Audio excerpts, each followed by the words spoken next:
Allahümme sallallahu Muhammedin ve aleyhi ve sellem. Selamun aleyküm ya ehlel kabr. Allahümme gfir lehu ve iyyana ve bil. Fatiha.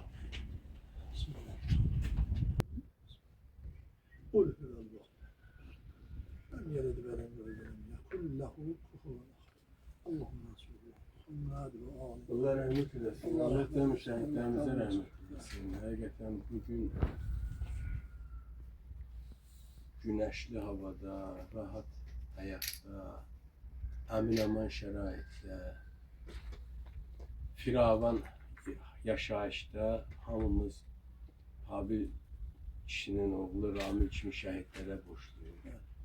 Dünən Axund bir söhbət elədi, yadımda qaldı. Deyir ki, bir masallılı, bəlkə də o Ramil idi, bəlkə də o başqa şəhid idi.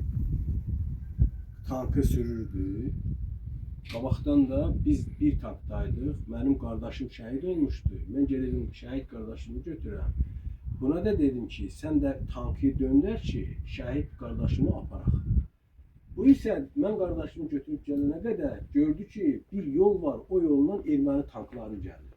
Bu masallılı əksinə öz tankını düz verdə həmin yolun ağzında partlatdı. Özü də öldü.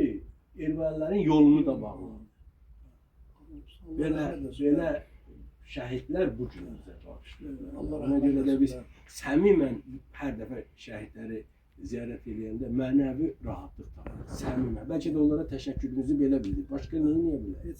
Allahdan rəhmət, valideynlərinə səbr. Allah rəhmət. Allah rəhmət eylesin. Allah rəhmət. Fatiha.